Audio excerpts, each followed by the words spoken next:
नमस्कार दोस्तों, मैं विनय दुबे मुंबई से। जैसे मैंने कहा था कि मैं अकेले ही इस आंदोलन की शुरुआत करूंगा जिसे डिजिटल आंदोलन कहते हैं। आपको कहीं निकलने की जरूरत नहीं है, अपने बेडरूम में मस्त बैठिए और इस आंदोलन से जुड़ के देश की सरकार से सवाल पूछिए। और अगर वो जवाब न दे पाए तो अब ये सरकार को सत्ता में रहने का कोई अधिकार नहीं है, ये बताने का आंदोलन जिसे मैं शुरू करने जा रहा हूं। आप ये वीडियो को फटाफट डाउनलोड कर लें, क्योंकि मुझे पूरा यकीन है अगले कुछ ही मिनटों में या घंटों में ये वीडियो हटा दिया जाएगा। तो पहले डाउनलोड करें, उसके बाद शेयर करें दबा के। आज केंद्र सरकार पूरी तरह से विफल है। आप उनसे अगर कोई सवाल पूछो तो वो सिर्फ दो चीजें करते हैं, या तो आपको टीवी चैनल या तो आपको सोशल मीडिया के माध्यम से गालियां खिलाएंगे, या और उससे भी मन नहीं भरा तो उठा के जेल में डाल देंगे। आप सरकार से सवाल नहीं पूछ सकते। ये तानाशाही रवैया इस सरकार का है, जिसके विरुद्ध मैं आज सामने से आपके मुंह पे आके खड़ा हूं। मैं देखना चाहता हूं कि आप कितने लोगों को जेलों में डालोगे। आज सबसे बड़ा जो सवाल है, 5 महीने बीतने आया, आपके पास कोरोना से लड़ने के लिए क्या तैयारियां हैं? आप जिस समय देश में कोरोना से लड़ने की रणनीति बनाने की जरूरत थी, उस समय आप डोनाल्ड ट्रंप जी का आरती उतार रहे थे सर। जिस समय इस देश में वेंटिलेटर खरीदने की जरूरत थी, उस समय आप मध्य प्रदेश में आप विधायक खरीद रहे थे सर। जिस समय इस देश में आपको बेहतर अस्पताल सुविधा बनाने की जरूरत थी, उस समय आप मध्य प्रदेश में सरकार बनाने में व्यस्त थे। अगर आपने सही समय पे एयरपोर्ट सील कर दिया होता, जिन विदेशों से देश में कोरोना आया उन विदेशी नागरिकों को अगर आपने परमिशन न दी होती भारत में आने की, तो शायद आज देश में ये कोरोना नहीं फैलता था। आज जिस तरह से आपकी लापरवाही की सजा ये पूरा देश भुगत रहा है, उसकी जिम्मेदारी, उससे सवाल पूछने पे आप सिर्फ जेल में डाल सकते हैं, यही अपेक्षा आपसे रह जाती है, क्योंकि आपके पास किसी भी सवालों के जवाब है ही नहीं। आपने ही लोगों को, विदेशी नागरिकों को परमिशन दिया, वीजा दिया, और आप ही चिल्ला रहे हैं कि देश इसका ध्यान रखे। आज सारे लोग एक दूसरे की मदद कर रहे हैं सिवाय सरकार के। सरकार के पास सारे संसाधन होने के बावजूद भी आज करोड़ों की संख्या में मजदूर जो है वो पैदल जा रहा है। वो किसकी गलती है? वो आपकी गलती है। आपके पास समय रहते अगर आप लोगों ने लॉकडाउन करने से पहले ही ये सुविधा, जो चीज आज कर रहे हैं, आज 55 दिन बाद, 58 दिन बाद लॉकडाउन के जो चीजें आप कर रहे हैं, यही चीज तो मैं पहले हफ्ते में लॉकडाउन के चिल्ला रहा था कि आप लोगों को, मजदूरों को कम से कम अपने घर जाने के लिए बसें और ट्रेनें शुरुआत करें, वो अपने घर पहुंच जाए। उसके बाद आप 6-6 महीने लॉकडाउन रखें, पूरा भारत आपका साथ देगा। आज लोगों के जेब में पैसे नहीं है, मजदूर बेचारे तो कम से कम हाथ फैला के मांग के खा लेंगे। वो मध्यम वर्गीय, जो देश का 60% जो मध्यम वर्गीय परिवार है, जो सैलराइड परिवार है, जो स्वाभिमान की जिंदगी जीता है, वो किसके सामने हाथ फैलाने जाए? आज लड़कों के पास रोजगार नहीं है, जिनके पास नौकरियां थी वो कंपनियां आज लगभग बंद होने की कगार पे है, उनकी खुद की कंपनी नहीं चल रही है। छोटे कारोबारी जीएसटी से तबाह तो हुए ही थे, आज कोरोना की मार से डबल वो तबाह हो चुके हैं। अपने कर्मचारियों को कहां से वो पैसा देगा? जो होटल कर्मचारी है वो कहां अपने लोगों को पाल पाएगा? और ये मध्यम परिवार किसके सामने हाथ फैलाएगा सर? सारी योजनाएं गरीबों के लिए है, अमीरों के लिए है, लेकिन ये जो सबसे बड़ी मार मध्यम वर्ग पे पड़ती है, वो किससे पास जाके रोए? हमें घर का भाड़ा देना ही होता है, हमें अपने बच्चों को पेट में निवालना डालना ही होता है। आप लॉकडाउन रखें, कुछ भी करें, सरकारें आए सरकारें जाएं, ये इससे मध्यम परिवार मुंह नहीं मोड़ सकता है। आप कहते हैं कोई किराया न लो, और आप खुद ट्रेनों में जो मजदूर चले गए उनसे 700-700 रुपए का किराया वसूला। आप दूसरों से कैसे अपेक्षा कर सकते हैं कि अपने रूम का किराया नहीं लेगा, अपने दुकान का किराया नहीं लेगा? आप खुद किराया ले रहे हैं और दूसरों को सजेशन करते हैं कि किराया मत लो। कैसे? जिसकी रोजी रोटी वो किराया है, वो कैसे जिंदा रहेगा सर? आपके पास कोई सुविधाएं नहीं है। आप पूरी तरह से अमीरों की सरकार है। आप केवल उनके कर्जे माफ कर सकते हैं। आप अगर चाहे होते तो केवल कुछ 100 करोड़ रुपया खर्चा करके ये मजदूरों के लिए ट्रेन चालू कर देते, बसों की परमिशन दे देते। आखिर वही चीजें आप कर रहे हैं।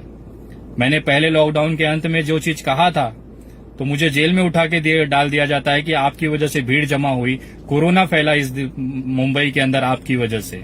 मुझे एक बात बताइए सर, मैंने मजदूरों की आवाज उठाई, उनके पेट के निवालों की बात की, उनके गांव जाने की बात की। लोग जमा हुए, किसी वजह से वहां पे जमा हुए, उसके बाद मुझे आरोपी बना दिया जाता है कि विनय दुबे की वजह से वहां पे कोरोना फैला, मुंबई में लोग जमा हुए, इससे कोरोना फैलने का डर था। मुझे एक बात बताएं आप सर, दारू की दुकान आपने खोली, ठेकों को परमिशन आपने दिया, देश में से दारू बेचने की परमिशन आपने दी, करोड़ों लोग वहां पे रात रात भर लाइनों में खड़े रहे, उससे कोरोना नहीं फैला होगा। सिर्फ विनय दुबे ने मजदूरों को कहा और मजदूरों से केवल कोरोना फैलेगा। आप किस तरह की आप राजनीति कर रहे हैं, हमें समझ से बाहर है। जिस ऑटो रिक्शा ड्राइवर जो दिन भर मेहनत करता है, शाम को अपना पेट पालने के लिए घर पे राशन और भाजी लेके जाता है, तब उसके बच्चे निवाला खाते हैं, वो 1.5 महीने से घर पे है, उसकी कौन सुनेगा सर? 1.5 महीना जिसकी गाड़ी नहीं चली है, वो ईएमआई कहां से भरेगा सर? जिसके घर पे 1.5 महीने से कोई गाड़ी नहीं चली है, वो कैसे अपना परिवार पालेगा? आज कैसे तैसे करके वो ऑटो रिक्शा वाले अपने उत्तर प्रदेश पहुंचे हैं, तो उसको भी वहां पे आपको सहयोग करना चाहिए। उल्टा उन लोगों को आप मेडिकल जांच के नाम पे वसूली चालू है। अपने सरकारी अस्पतालों में दवाई नहीं कह के बाहर से मेडिकल से आप दवाइयां लो, और दवाइयां भी 500-700 रुपए की। वो गरीब मजदूर अगर उसके पास 500-700 रुपया होता तो वो अपना कर्म भूमि छोड़ के अपने जन्मभूमि नहीं गया होता, वो यहीं पड़ा होता और खा रहा होता। अब वहां जाने के बाद भी उसको हलाल करेंगे आप? कितने पैसे की लालच है सर आप लोगों को? आप एक तो मदद करोगे नहीं, आप बसें नहीं चलाओगे, आप ट्रेनें नहीं चलाओगे, और जो चला रहा है आप उसको भी प्रताड़ित करने पे लगे हुए हैं। कैसे तैसे करके चलो, आपने कुछ नहीं किया, मजदूर पैदल चले गए, पैदल जाने के बाद भी आप उन्हें अपने राज्यों में आने नहीं दे रहे हैं। आप मेडिकल टेस्टिंग कराओ ना, जो सही है कम से कम उसे तो अपने घर पहुंचने दो।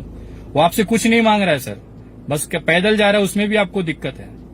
यही सारे सवाल हैं जो आपसे अगर कोई पूछता है तो आपके जो लावारिस बच्चे जो सोशल मीडिया पे हैं उसको गाली गलौज करते हैं, उसके धर्म के नाम पे गाली देते हैं। आज मैं आपसे कहता हूं कि एक नया आंदोलन मैं छेड़ने जा रहा हूं, जो ये सोशल मीडिया की जो गंदगी है, अब आप उसे साफ करेंगे सर। मोदी जी, आप पूरी तरह से विफल हैं इस देश के सरकार चलाने में। आप एक अच्छे वक्ता हैं, मेरे आराध्य हैं, एक उसका सम्मान है, लेकिन देश चलाने में आप सक्षम नहीं हैं। ये बोलते हुए मुझे शर्म आ रही है। आप देश चलाने में सक्षम नहीं हैं, आपके अंदर वो काबिलियत नहीं है कि आप एक देश चला सकें। आपने इतने साल गुजरात मॉडल के नाम पे आप जीते, आप वहां पे मुख्यमंत्री रहे। मुझे बताते हुए शर्म आ रहा है कि आज वही गुजरात में आपके जो डॉक्टर्स हैं वो पीपीई किट के लिए आंदोलन कर रहे हैं। ये आपका वही गुजरात है जहां पे मजदूरों को एक वक्त निवाला नहीं मिल रहा है, जिसकी वजह से वो सड़कों पे गाड़ियां तोड़ रहे हैं। ये आपका वही गुजरात है सर, जिन मजदूरों को आप वहां से भगा रहे हैं। मारपीट की गई जब ठाकुर कांड में, जिस समय ठाकुर समाज ने उत्तर भारतीयों को मार के भगाना चालू किया, तो उस समय राज्य में आपकी सरकार थी, केंद्र में आपकी सरकार थी। ये गुजरात मॉडल है सर, और आज इसी गुजरात मॉडल का जो भुगतान है ना, वो पूरा देश भोग रहा है। एक छोटा सा व्यापारी, एक छोटा सा दुकानदार, वो कैसे जिंदा रहेगा? उसके पास, आपके पास कोई नीतियां नहीं है। मध्यम परिवार, बेरोजगार युवा किसके सामने हाथ फैलाए, उसके लिए आपके पास कोई योजनाएं नहीं है, कोई उसका सोल्यूशन नहीं है। आप केवल अपने लावारिस बच्चों से गालियां दिलवाओ। आज जो आंदोलन मैं शुरू करने जा रहा हूं, इस देश से ये जो कचरे हैं इसको साफ करने के लिए मैं आंदोलन, सोशल मीडिया के जो कचरे हैं उसे साफ करने के लिए मैं आंदोलन लेके चल रहा हूं। ये चीज मैं पिछले 15 दिन से डेली कर रहा हूं, और मैं चाहता हूं कि अब पूरा देश ये चीज करे। अगर आपको सही लगता है करे, कोई जबरदस्ती नहीं है। अगर आपको लगता है कि अब देश में गाली गलौज और नफरत की राजनीति नहीं चलेगी, तो आपको इस आंदोलन में साथ देना पड़ेगा। नरेंद्र मोदी जी 3 माध्यमों से जीत के आते हैं। उनकी जो सबसे बड़ी ताकत है लोगों को गुमराह करके जीतने की, वो सबसे बड़ी ताकत इन 3 जगह से आती है। पहला है सोशल मीडिया, जहां से वो जीत के आते हैं, जहां पे इनके अंधभक्त लोगों को गालियां देते हैं, उनको परेशान करते हैं, ट्रोल करते हैं, चाहे वो ट्विटर हो चाहे फेसबुक हो। तो सबसे पहला काम हमें ये करना है, दिन भर नहा धो के मस्त तैयार होना है, अपनी जगह पे आके बैठना है। वैसे भी सब लॉकडाउन में है, अब अगला 1 महीना 1.5 महीना अगर लॉकडाउन चलता है तो हमें सिर्फ ये करना है, उसका सदुपयोग कैसे करना है मैं आपको बताता हूं। सोशल मीडिया, फेसबुक पे जाएं, जो भी ऐसे बंदे से आईडी से गाली गलौज आती है उस आईडी को रिपोर्ट करें। जितने भी ये मोदी भक्त के, जो भाजपा भक्त के जो ग्रुप्स बने हुए हैं ना, उस ग्रुपों की रिपोर्ट करें। एक छोटा सा व्हाट्सएप ग्रुप बनाएं जिसमें आपके आसपास के 50-100 लड़के या 100-50 लड़कों को जमा करें, और जिसकी भी नजर में ऐसी पोस्ट या ऐसी आईडीज आती हैं वो आईडीज को उस ग्रुप में डालें, और सभी लोगों को निवेदन करें कि उस ग्रुप को आप रिपोर्ट करें। फेसबुक रिपोर्ट उसको करते रहें। मैं आपको दावे के साथ कह रहा हूं, 30-35 आईडीज की तो मैं बजाता हूं रोज, और ये गिरती हैं, बंद होती हैं, ये होती हैं। इसको प्रॉपर तरीके से रिपोर्ट करें, और रिपोर्ट कैसे करना है वो यूट्यूब पे आप सीख सकते हैं। तो ग्रुप बनाए, छोटे छोटे ग्रुप बना के वैसी आईडियो को ढूंढे जो गाली गलौज करते हैं, जो धर्म के नाम पे नफरत फैलाते हैं, चाहे वो हिंदू हो चाहे मुसलमान हो। जो भी गाली गलौज करता है, ये गाली गलौज के जो कीड़े हैं, ये जो कुत्ते हैं और जो कचरे हैं ना, इसे साफ करना अब हमारी जिम्मेदारी है। ये पूरे भारत की जिम्मेदारी है। सोशल मीडिया पे अब गाली गलौज और धर्म के नाम पे नफरत नहीं चलेगा। जो भी ऐसा करेगा उसकी आईडी बंद करा दीजिए, भले मेरी ही आईडी क्यों ना हो, बंद कर दो भाई, कोई दिक्कत नहीं है। ये फेसबुक पे आप रिपोर्ट करें। दूसरा, जो हमारी न्यूज चैनल है, इन न्यूज चैनलों की सबसे बड़ी प्रॉब्लम है कि दिन भर ये भक्ति करते हैं और हम कुछ नहीं कर पाते, लेकिन अब कर पाएंगे। मैं आपको बताता हूं, हमें गोदी मीडिया का बायकॉट करना है, पूरी तरीके से करना है। आप अपना परिवार और आस के जितने रिश्तेदार परिवार हैं उनसे कहें कि भाई अगर आपको सहमत हैं तो ही, जबरदस्ती नहीं है, कि आप ये जो अपना सेटअप बॉक्स है या केबल ऑपरेटर है उससे कहें कि हमें ये न्यूज चैनल्स नहीं चाहिए, उसको निकलवाएं। इनकी रेवेन्यू खत्म होगी तब ये अपनी औकात में आएंगे, तब ये सही तरीके से पत्रकारिता करेंगे। ये 3 जगह हमें करना है। आपको कसम खाना है, डेली प्रतिदिन कम से कम 100 फेसबुक आईडी अगर एक व्यक्ति रिपोर्ट करके बंद कराता है तो हम कहीं न कहीं ये सोशल मीडिया का कचरा साफ कर सकते हैं। दूसरा, यूट्यूब चैनल, कम से कम 50 यूट्यूब चैनलों को हमें रिपोर्ट करना है। तीसरा, कम से कम 10 लोगों को प्रोत्साहित करना है कि ये जो न्यूज चैनल्स हैं उसको अपने सेट टॉप बॉक्स और केबल ऑपरेटर से हटाए। ये डिजिटल आंदोलन हमें लगातार करना है। और साथ ही साथ जब भी आप फेसबुक पे पोस्ट करें या फिर ट्विटर पे करें, आप जरूर उसमें लिखें मजदूर विरोधी, जो हैशटैग होता है उसमें आप लिखें मजदूर विरोधी नरेंद्र मोदी, मजदूर विरोधी भाजपा सरकार, भाजपा हटाओ देश बचाओ, इस तरह से। और लास्ट में आप डिजिटल आंदोलन करके एक हैशटैग चलाएं कंटिन्यू। इससे ये पता चलेगा कि आप इस मुहिम से जुड़े हुए हैं। डिजिटल आंदोलन विनय दुबे भी करके आप चला सकते हैं, आपकी मर्जी है। और मैं आपको कह रहा हूं, केवल 1 हफ्ते अगर तबीयत से ये कर दिया जाए ना, ये अपने घुटनों पे आ जाएंगे। इससे सवाल पूछने वालों की तादाद बढ़ जाएगी और जिस तरह से ये ट्रोल करते गालियां देते हैं वो पूरी तरह से खत्म हो जाएगा। जब भी आपकी नजर में कोई कमेंट आता है या जब भी आपकी नजर में कोई ऐसी आईडी आती है, उसकी तुरंत रिपोर्ट करें। उस गाली को बेस करके उस कमेंट को रिपोर्ट करें। मैं आपको दावे के साथ बोल रहा हूं, ये कचरा जो है ना सोशल मीडिया का, वो खत्म हो जाएगा। अब हमें ये करना है, say no to social media abuse. अब ये ट्रेंड चलाना है, ये काम करनी है। और उसके साथ में जल्द से जल्द, और मैं निवेदन करता हूं भारत सरकार को, मोदी जी, आपको खुद को ये एहसास है कि आप देश नहीं चला पा रहे हैं। मैं आपसे निवेदन करता हूं कि स्वेच्छा से अपनी एक नैतिक जिम्मेदारी लेते हुए आप अपने पद से इस्तीफा दे दें। आप ये सरकार खत्म करें और राष्ट्रपति जी को ये मौका दें कि ये देश वो अपने हाथों से चलाएं।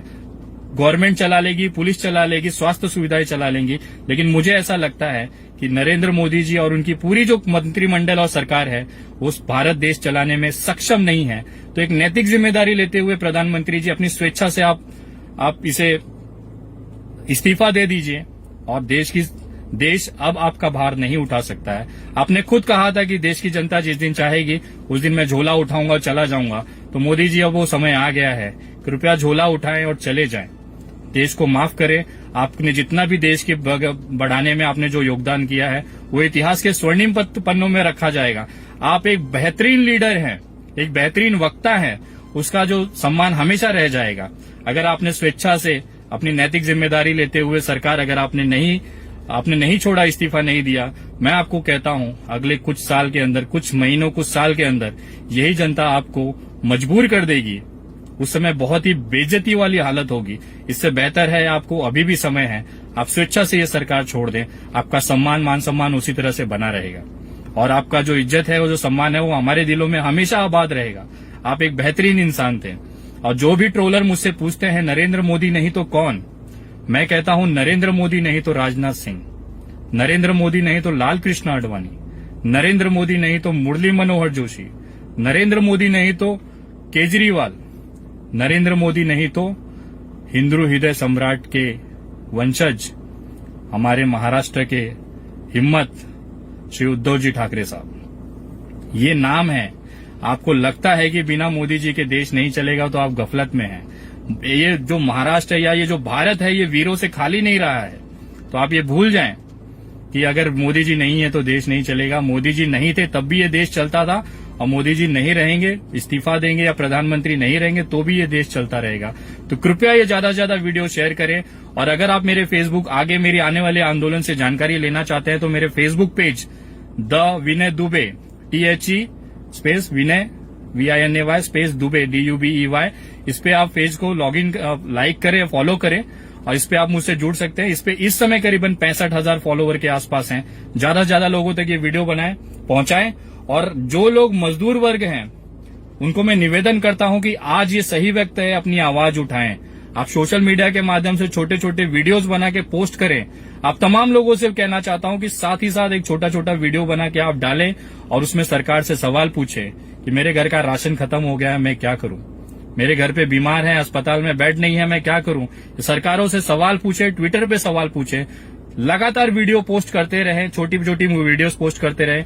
अगर नहीं होता है तो मेरी वीडियो वायरल करते रहें, उनको पहुंचाते रहें। आपकी जगह पे मैं सवाल पूछता रहूंगा। अगर इस बीच मुझे प्रशासनिक कोई कार्रवाई होती है तो बस आप लोग इतना करिएगा, ये मुहिम, ये आंदोलन न रुकने पाए। सरकार से सवाल पूछा जाना चाहिए और सरकार की जिम्मेदारी है वो उसका जवाब दे। जय हिंद, जय महाराष्ट्र।